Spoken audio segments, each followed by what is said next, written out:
Hello everybody out there. You know how I like to rehab old vehicles and projects and stuff. Check out what we got today. This is a 1975 Dodge Brougham Class C RV. It needs a little work, but she's got good bones. I actually got this from somebody that it's been in their family for 3 generations.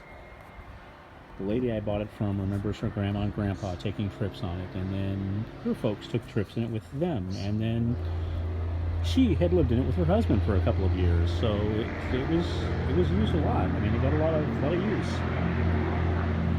But she needs a few things, like we're on about it's like a third revision of taillights going on here.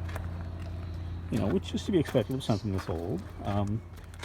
The box that Grandpa made for all the hoses and whatnot are kind of deteriorating, so that's no big deal. I'm thinking I'll get some sort of a locking tool chest on the back of that. We'll fix that up. But I tell you what, it starts right up. It runs really well. And we don't have a 318 in this. Oh no, we don't even have a 360 in this. We've got the industrial 361 under the hood of this bad boy. Now, I don't know what the mileage is going to be on that, but I do know that hotel rooms are expensive, so I think it'll balance out. And come inside, come see. Oh yeah, so first thing to fix is this door is not open consistently from the outside, so no worries. But look at this. Those are original miles, 74,000. And I wish I had the keys out before I started this video, but here we go. But I mean, the dash is not cracked. It's actually, upholstery-wise, in pretty good shape. And where did I put those keys? Wrong keys, sorry.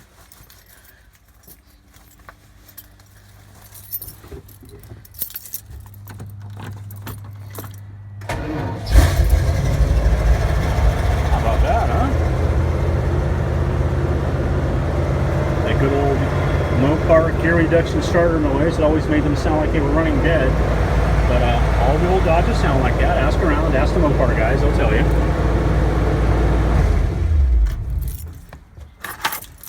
So, let's see the rest of it.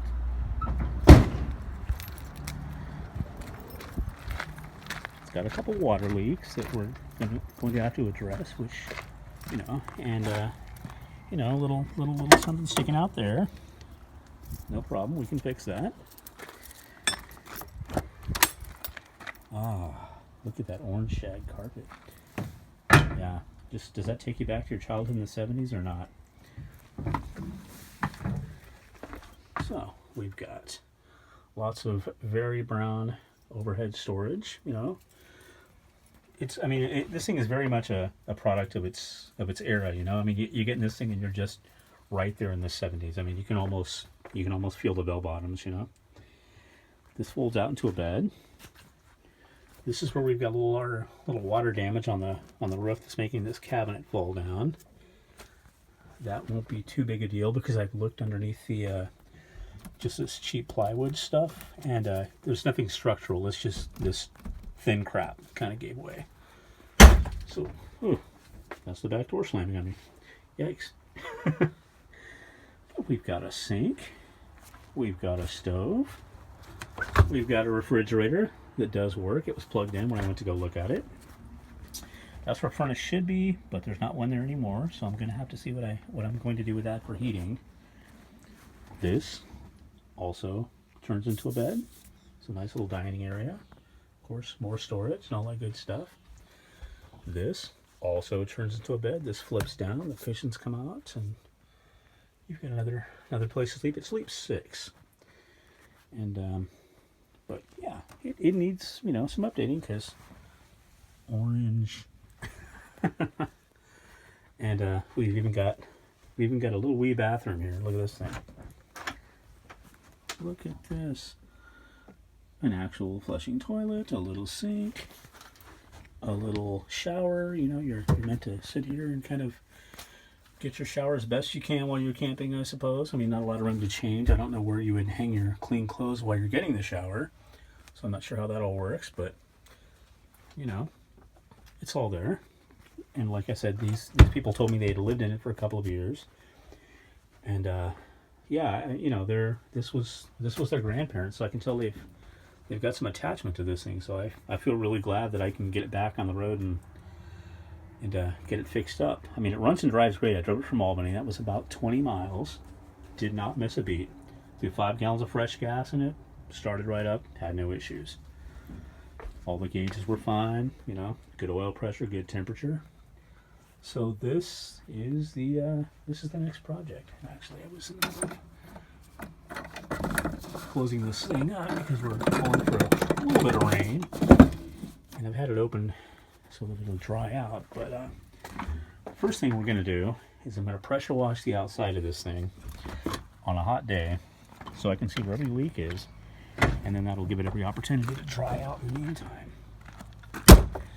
But I'm looking at this, and you know, they've got that camper tape stuff. I don't know if you've ever messed with an RV, but they use this putty right here. Let me get this on camera. This putty stuff,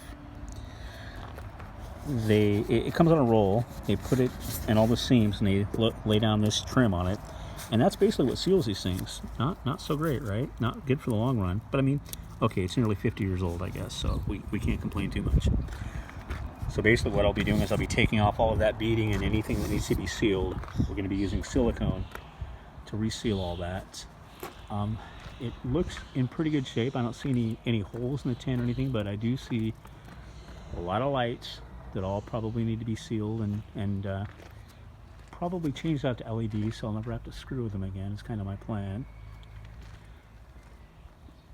But anyway, this is our project, and I will keep you updated. Might keep the dimple though, because, you know, that's kind of cute.